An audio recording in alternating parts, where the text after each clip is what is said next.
नमस्कार साथियों, आपका हमारे YouTube चैनल जुगल टेक्निकल में हार्दिक स्वागत है। मैं जुगल राठौर। साथियों, इस वीडियो में हम बात करेंगे मुख्यमंत्री आयुष्मान बाल संबल योजना जो है शुरू हो चुकी है। इसके तहत सभी जो बालक बालिकाएं हैं जो दुर्लभ बीमारियों से पीड़ित हैं उनको जो है अब उपचार के लिए जो है 50 लाख रुपये तक सहायता राशि मिलेगी। और क्या क्या पात्रता है, कौन कौन बालक इसके लिए पात्र हैं, शर्तें क्या हैं, राशि कितनी मिलेगी, आवेदन जो है कैसे करना है और आवेदन अधिकारी कौन कौन से होंगे, पूरी जानकारी मुख्यमंत्री आयुष्मान बाल संबल योजना की मैं आपको इस वीडियो में देने वाला हूं।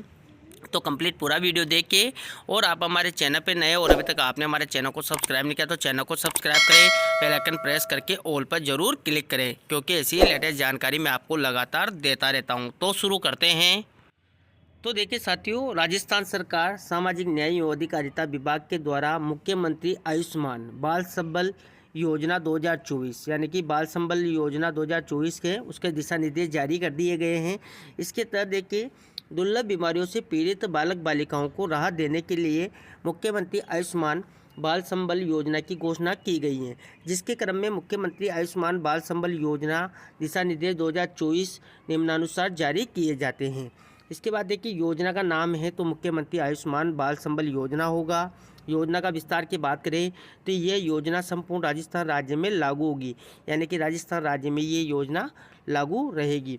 परिभाषा की बात करें तो जब तक कोई बात अन्यथा प्रतीत नहीं हो तब तक निम्नानुसार दी गई परिभाषा ही इन दिशा निर्देशों के निर्वचन हेतु अंतिम होगी। इसके बाद देखिए राज्य सरकार से तात्पर्य राजस्थान सरकार से अभिप्रेत हैं। विभाग से तात्पर्य की बात करें तो सामाजिक न्याय अधिकारिता विभाग इसका रहेगा। और देखिए आयुक्त निर्देशक की बात करें तो जो तात्पर्य विभाग का है, जो ये विभाग है सामाजिक न्याय अधिकारिता विभाग, इसके आयुक्त निर्देशक से अभिप्रेत है। प्रभारी अधिकारी से तात्पर्य तो तत्समय विभाग के निर्देशालय में योजना के क्रियान्वयन अधिकारी से अभिप्रेत है।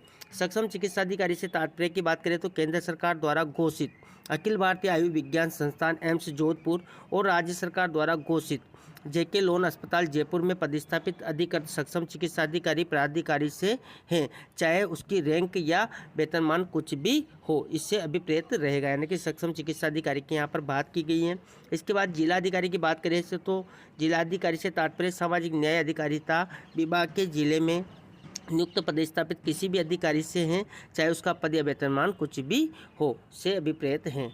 अब दुर्लभ बीमारी की बात करते हैं तो दुर्लभ बीमारी से तात्पर्य ऐसी बीमारियों से हैं जिन्हें स्वास्थ्य एवं परिवार कल्याण मंत्रालय भारत सरकार द्वारा दुर्लभ बीमारियों के लिए राष्ट्रीय जो नीति है 2021 के तहत दुर्लभ बीमारियों में सम्मिलित किया गया है, से अभिप्रेत है। तो ये जो बीमारियाँ हैं दुर्लभ बीमारियाँ, इनकी लिस्ट भी मैं आपको लास्ट में बताऊँगा।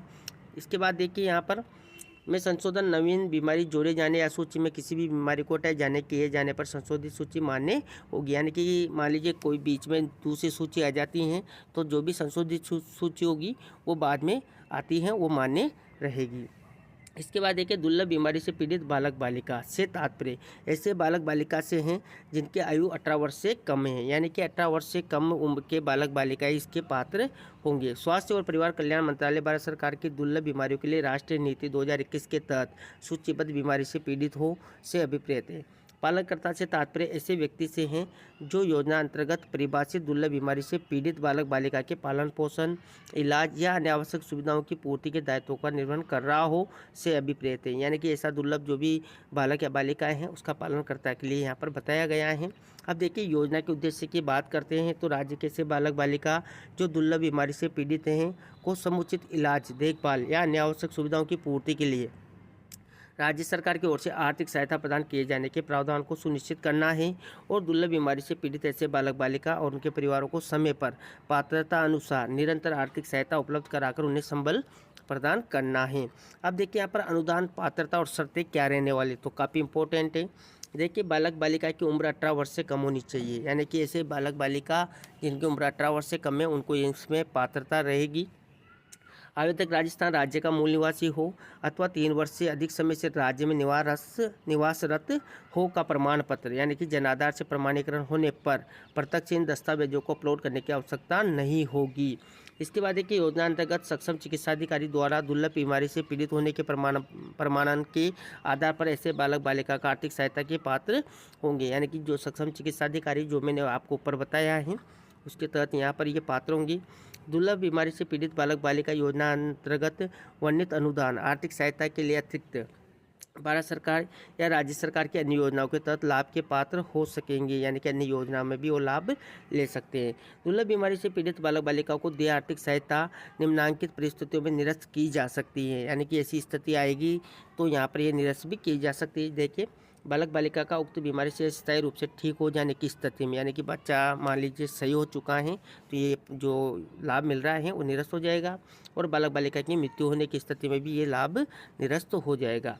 दुर्लभ बीमारी से पीड़ित बालक बालिका के माता पिता पालनकर्ता के लिए आय सीमा लागू नहीं होगी, यानी कि ऐसा बच्चा है जो दुर्लभ बीमारी से पीड़ित है तो यहाँ पर आय का कोई सीमा नहीं है, कितनी भी उनकी आय हो उनको ये लाभ दिया जाएगा इस योजना के तहत। अब देखिए, पालनकर्ता को बदलना, तो देखिए पालनकर्ता की मृत्यु या बालक बालिका का परित्याग की स्थिति में जिलाधिकारी द्वारा नवीनतम पालनकर्ता परिवार का निकटतम संबंधी या नियुक्त किया जा सकेगा।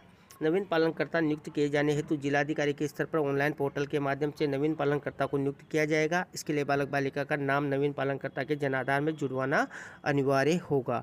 पोर्टल पर पालनकर्ता की वांछित जानकारी सूचना जनाधार नंबर के माध्यम से अद्यतन की जाएगी, यानी कि ऐसी स्थिति बन जाती है कि बच्चे का पालनकर्ता नहीं रहा या नहीं है, दूसरा बन गया है, तो उसके लिए यहाँ पर जनाधार में बालक के जनाधार में उसको जुड़वाना होगा। उसके तहत फिर यहाँ से जो जिलाधिकारी हैं उनके माध्यम से ऑनलाइन के माध्यम से करना होगा।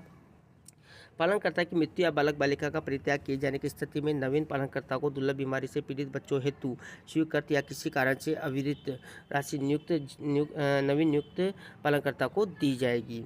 इसके बाद देखिए, प्राधिकृत अधिकारी कौन है, तो देखिए योजना अंतर्गत दुर्लभ बीमारी के प्रमाणन हेतु केंद्र सरकार द्वारा घोषित, जो कि मैंने आपको ऊपर ही बता दिया था, अखिल भारतीय आयुर्विज्ञान संस्थान एम्स जोधपुर और राज्य सरकार द्वारा घोषित जेके लोन अस्पताल जयपुर में पदस्थापित सक्षम अधिकारी प्राधिकारी इसके अधिकृत होंगे। या देखिए, जो दुर्लभ बीमारी से पीड़ित बच्चों के प्रमाणन करने के संबंध में दुर्लभ बीमारी के प्रमाणन हेतु जो एम्स जोधपुर हैं और जो जेके लोन अस्पताल जयपुर हैं के सक्षम अधिकारी प्राधिकारी का निर्णय अंतिम होगा, यानी कि वो तय करेंगे कि ये दुर्लभ बीमारी है या नहीं है। अनुदान आर्थिक सहायता की बात कर लेते हैं, ये काफ़ी इंपॉर्टेंट है। देखिए, दुर्लभ बीमारी से पीड़ितों को आर्थिक सहायता अनुदान उपलब्ध कराने के लिए दुर्लभ बीमारी निधि का सामाजिक न्याय अधिकारिता विभाग के अधीन गठन किया जाएगा।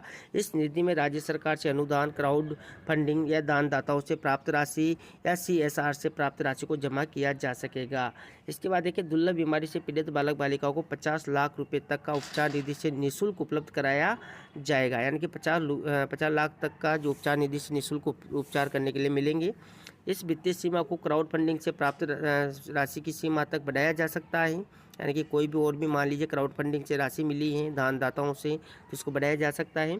इस हेतु सामाजिक न्याय अधिकारिता विभाग द्वारा दुर्लभ बीमारी निधि से शिक्षा विभाग सेंटर ऑफ एक्सीलेंस को उपचार व्यय की राशि का पुनर्भरण किया जाएगा।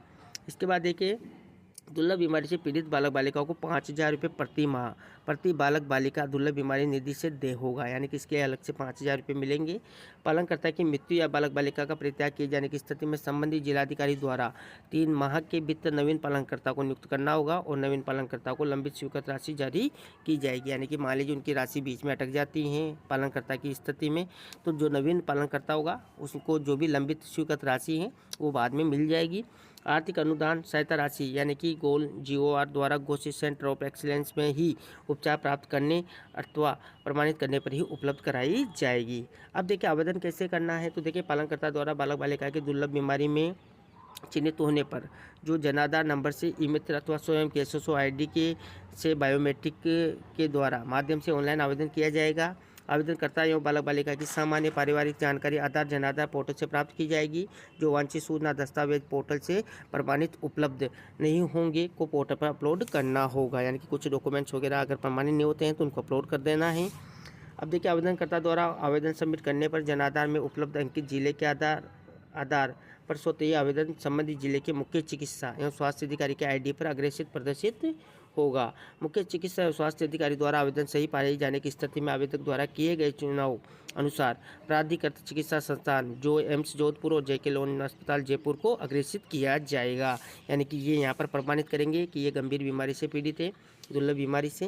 बालक बालिका की चिकित्सीय परीक्षण हेतु प्राधिकृत चिकित्सा संस्थान में सक्षम प्राधिकृत चिकित्सा अधिकारी के समक्ष उपस्थित होने के लिए तिथि और समय की सूचना आवेदनकर्ता के पोर्टल के माध्यम से SMS द्वारा भिजवाई जाएगी, यानी कि आप जब आवेदन करेंगे तो जिला में जाएगा संबंधित ज़िले में, और संबंधित ज़िला उसको जो है जोधपुर और जो जेके लोन अस्पताल जयपुर है उनको अग्रेसित करेंगे, और वहाँ पर जो भी प्राधिकृत चिकित्सा संस्थान में हैं वो आपको तिथि और समय बता देंगे। आपको या तो पोर्टल के माध्यम से मिल जाएगी, एसएमएस के द्वारा आपको बता दिया जाएगा। इसके बाद देखिए, आवेदनकर्ता द्वारा चिकित्सीय परीक्षण हेतु दी गई समय अवधि में उपस्थित नहीं होने की स्थिति में 7 दिवस, 15 दिवस या 25 दिवस में अस्पताल में बालक बालिका के चिकित्सीय परीक्षण हेतु उपस्थित होने के लिए पोर्टल द्वारा स्वतः ही स्मरण पत्र या एसएमएस भिजवाया जाएगा। यानी कि आपको फिर से बताया जाएगा 7 दिन में या 15 दिन में या 25 दिन में कि आप फिर से जो आ सकते हैं। तो इस प्रकार एसएमएस के माध्यम से बता दिया जाएगा। इसके उपरांत भी इस पालनकर्ता द्वारा उपस्थित नहीं होने पर आवेदन पत्र अस्थायी निरस्त कर दिया जाएगा। अस्थायी निरस्त रहेगा, ध्यान दें यहाँ पर, निरस्त भी होगा तो अस्थायी होगा, जिसे आवेदनकर्ता के निवेदन पर, ध्यान दें यहाँ पर, आवेदनकर्ता के निवेदन पर संबंधित जिले के मुख्य चिकित्सा स्वास्थ्य अधिकारी के माध्यम से प्राधिकृत चिकित्सा अधिकारी द्वारा रोल बैक किया जा सकेगा। यानी कि दोबारा से आप इसको रोल बैक कर सकते हैं, फिर से भिजवा सकते हैं। इसके बाद देखिए, बालक बालिका के दुर्लभ बीमारी से पीड़ित होने का प्रमाणन की स्थिति में प्राधिकृत चिकित्सा अधिकारी द्वारा आवेदन पत्र स्वीकृत कर दुर्लभ बीमारी से पीड़ित होने का ऑनलाइन प्रमाण पत्र भी जारी किया जाएगा। ऑनलाइन प्रमाण पत्र का प्रारूप परिशिष्ट पर संलग्न है, वो भी मैं आपको बता दूंगा। इसके बाद देखिए, उक्त ऑनलाइन प्रमाण पत्र के आधार पर पोर्टल द्वारा स्वतः ही भुगतान स्वीकृति आदेश जारी होगा। बालक बालिका के दुर्लभ बीमारी से पीड़ित होने का प्रमाणन नहीं होने की स्थिति में स्पष्ट कारण प्राधिकृत चिकित्सा अधिकारी द्वारा आवेदन को निरस्त किया जा सकेगा। तो ये भी यहाँ पर बताया गया है। देखिए, इसके बाद देखिए, प्राधिकृत चिकित्सा अधिकारी द्वारा आवश्यक जांच रिपोर्ट चाहे जाने की स्थिति में आवेदन को अधिकतम 1 माह तक होल्ड किया जा सकता है। यानी कि आपको कोई भी रिपोर्ट चाहिए तो आवेदन को यहाँ पर 1 महीने तक होल्ड किया जा सकता है। मुख्य चिकित्सा एवं स्वास्थ्य अधिकारी स्तर से 3 बार से अधिक बार आवेदन निरस्त किए जाने पर, ध्यान दें यहाँ पर, किए जाने पर आवेदक द्वारा पुनः आवेदन करने पर ऐसे आवेदन पोर्टल पर अलग से प्रदर्शित होंगे और सीधे ही प्राधिकृत चिकित्सा अधिकारी स्तर पर प्रदर्शित होंगे। अब देखिए, यहाँ पर जैसे ये सब प्रक्रिया हो जाती है, इसके बाद वार्षिक सत्यापन प्रक्रिया भी रहेगी। तो देखिए, पालनकर्ता द्वारा स्वयं या बालक बालिका के जीवित होने का वार्षिक सत्यापन प्रतिवर्ष माह नवंबर दिसंबर में ई मित्र या ब्लॉक जिला कार्यालय के माध्यम से करवाना होगा। जैसा कि पेंशन का भी सत्यापन होता है कि यहाँ पर आपको जीवित या मृत्यु का वो प्रमाण पत्र लगाना होता है। तो इस प्रकार यह वार्षिक सत्यापन प्रक्रिया रहेगी। पालनकर्ता द्वारा यदि सामाजिक सुरक्षा पेंशन या योजना अंतर्गत बायोमेट्रिक या ओटीपी प्रमाणीकरण करवा लिया गया है या एपीआई से इसकी सूचना पोर्टल पर प्राप्त हो जाती है तो पालनकर्ता को प्रत्यक्ष से पोर्टल पर बायोमेट्रिक ओटीपी प्रमाणीकरण की आवश्यकता नहीं होगी। इसी प्रकार यदि पालनकर्ता द्वारा नवंबर दिसंबर माह में पीडीएस या राशन बायोमेट्रिक ओटीपी प्रमाणीकरण करवा लिया गया है या एपीआई से इसकी सूचना पोर्टल पर प्राप्त हो जाती है तो पालनकर्ता को प्रत्यक्ष से बायोमेट्रिक पोर्टल पर बायोमेट्रिक ओटीपी प्रमाण की आवश्यकता नहीं होगी। इसके बाद देखिए, दुर्लभ बीमारी से पीड़ित बालक बालिका द्वारा विगत 3 माह में एक बार प्राधिकृत चिकित्सा संस्थान एम्स जोधपुर या जेके लोन जयपुर में ओपीडी आईपीडी की सेवा ली गई हो एवं संबंधित चिकित्सक के द्वारा पोर्टल पर प्रिस्क्रिप्शन यानी कि जो पर्चा होता है ना, डिस्चार्ज रिपोर्ट अद्यतन किए जाने की स्थिति में प्रत्यक्ष से बायोमेट्रिक ओटीपी प्रमाणीकरण की आवश्यकता नहीं होगी। इसके लिए एपीआई के माध्यम से संबंधित पोर्टल को लिंक किया जाएगा। इसके बाद देखिए, योजना अंतर्गत ऐसे पालनकर्ता बालक बालिका जिनके अंगुलियों के बायोमेट्रिक नहीं आने होने अथवा आधार में दर्ज मोबाइल नंबर बंद या उपलब्ध नहीं होने की स्थिति में मुख्य चिकित्सा स्वास्थ्य अधिकारी विभागीय जिलाधिकारी या अधिकृत अधिकारी के स्वयं के मोबाइल नंबर पर ओटीपी प्राप्त कर वार्षिक सत्यापन किया जा सकता है। यानी कि मान लीजिए बच्चे की या जो पालनकर्ता हैं उनके बायोमेट्रिक वगैरह नहीं आ रहे हैं या मोबाइल नंबर बंद है आधार के, तो यहाँ पर जो अधिकारी दे रखे हैं इनके माध्यम से भी आप इनके मोबाइल नंबर पर भी ओटीपी प्राप्त करके सत्यापन करवा सकते हैं। इसके बाद देखिए, योजना अंतर्गत पालनकर्ता बालक बालिका के शारीरिक रूप से सक्षम नहीं होने की स्थिति में जिले में मुख्य चिकित्सा या स्वास्थ्य अधिकारी विभागीय जिलाधिकारी अधिकृत अधिकारी द्वारा आवेदक के घर पर जाकर वार्षिक सत्यापन किया जाएगा। यानी कि ऐसा दुर्लभ बीमारी से पीड़ित बालक हैं या जो भी हैं उसका वार्षिक सत्यापन अगर वो नहीं शारीरिक रूप से सक्षम नहीं है तो अधिकारी घर पर जाएंगे, वार्षिक सत्यापन किया जाना है। पालनकर्ता बालक बालिका द्वारा निर्धारित समय अवधि में वार्षिक सत्यापन नहीं करवाने की स्थिति में अगले वर्ष के माह जनवरी से भुगतान रोक दिया जाएगा, जो कि वार्षिक सत्यापन होने के या कराने के पश्चात एरियर सहित भुगतान किया जाएगा। तो इस प्रकार आपको यहाँ पर ज़्यादा चिंता करने की ज़रूरत नहीं है। वार्षिक सत्यापन आप जब भी कराएंगे आपको जो है जनवरी से आपका भुगतान तो रोक दिया जाएगा, लेकिन जब भी आप वार्षिक सत्यापन कराएंगे आपको पूरा पैसा एरियर सहित जो है मिल जाएगा। अब स्वीकृति भुगतान प्रक्रिया की बात करें तो देखिए, आवेदन पत्र में बालक बालिका की दुर्लभ बीमारी से पीड़ित होने के प्रमाणन के पश्चात पोर्टल द्वारा स्वतः ही प्रशासनिक और वित्तीय स्वीकृति जारी होगी और दुर्लभ बीमारी से पीड़ित बालक बालिका भुगतान दुर्लभ बीमारी कोष से किया जाएगा। पोर्टल पर जारी स्वीकृति के क्रम में ई मित्र से संबंधित प्रभारी अधिकारी की ई-साइन विधि अथवा सर्वर सर्टिफिकेशन के माध्यम से उपलब्ध बजट के आधार पर हर महीने एक निश्चित तारीख यथासंभव हर महीने की जो बीमारी को है उसके अकॉर्डिंग केंद्रीकृत प्रणाली के माध्यम से स्वतः तैयार बिल द्वारा अनुदान आर्थिक सहायता का भुगतान पालनकर्ता के जनाधार में दर्ज बैंक खाते में, या ध्यान दें यहाँ पर जनाधार में जो भी आपका बैंक में खाता होगा मतलब दर्ज खाता होगा उसमें डीबीटी के माध्यम से किया जाएगा, यानी कि जनाधार में जो खाता लिंक है उसके माध्यम से किया जाएगा जो भी पालनकर्ता है उसके अकाउंट में। प्रत्येक माह में भुगतान हेतु कितनी राशि की आवश्यकता है का डाटा पोर्टल पर प्रदर्शित करवाया जाएगा। नवीन पोर्टल को IFMS प्रक्रिया से लिंक किया जाएगा। समस्त प्रक्रिया यथा आवेदन प्रमाणीकरण के विभिन्न स्तर, स्वीकृति के स्तर, भुगतान के स्तर पर आवेदनकर्ता के मोबाइल नंबर पर SMS द्वारा जानकारी प्रेषित की जाएगी। आवेदनकर्ता के आवेदन से भुगतान प्रक्रिया की ऑडिट ट्रेल संधारित की जाएगी, जिससे आवेदन अपनी प्रमाणीकरण, स्वीकृति या भुगतान संबंधी जानकारी पोर्टल पर जनाधार नंबर, आवेदन क्रमांक अंकित कर सकेगा। योजना की मॉनिटरिंग की बात करें तो देखिए आयुक्त, निदेशक, सामाजिक न्याय अधिकारिता विभाग राज्य स्तर पर नोडल अधिकारी होंगे, ये मॉनिटरिंग करेंगे। नियमों में शिथिलता की बात करें तो ऐसे शिथिलता भी कभी कभी दी जा सकती हैं। तो देखिए इन नियमों की व्याख्या और दुर्लभ प्रकरणों में शिथिलता के लिए आयुक्त, निदेशक, सामाजिक न्याय अधिकारिता विभाग अधिकृत होंगे, यानी कि कभी कभी ऐसा हो सकता है कि दुर्लभ बीमारी में नहीं आ रहा हो लेकिन फिर भी उसमें शिथिलता देनी पड़े, तो यहाँ पर आयुक्त, निदेशक, सामाजिक न्याय अधिकारिता विभाग है वो अधिकृत हैं, वो शीतलता दे सकते हैं। तो इस प्रकार पूरी जानकारी है और ये पूरी यहाँ पर दिशा निर्देश हैं जो इस आदेश क्रमांक और इस तारीख से प्राप्त अनुमोदन उपरांत जारी किए जा रहे हैं। अब देखिए प्रारूप की बात कर लेते हैं, जिसमें देखिए राष्ट्रीय नीति के तहत जो सूचीबद्ध दुर्लभ बीमारियों के नाम हैं यानी कि दुर्लभ बीमारियां हैं, तो देखिए यहाँ पर काफ़ी सारी दुर्लभ बीमारियों के नाम दिए हुए हैं। यहाँ पर पूरी लिस्ट है, इसको आप देख सकते हैं, इसका स्क्रीनशॉट भी आप ले सकते हैं और PDF की तो आपको हमारे चैनल पर मिल ही जाएगी। देखिए इस प्रकार पूरी बीमारियों का नाम है यहाँ पर। देखिए काफ़ी सारी बीमारियाँ हैं, पूरी 56 बीमारियों के नाम यहाँ पर दिए हुए हैं। अब प्रारूप ब जो मैंने आपको बताया था कि प्रारूप ब क्या है, तो देखिए यहाँ पर ये प्रारूप ब दिया हुआ है जो सर्टिफिकेट है, इस प्रकार आप देख सकते हैं। देखिए इसका पूरा सर्टिफिकेट यहाँ पर दिया हुआ है इस प्रकार।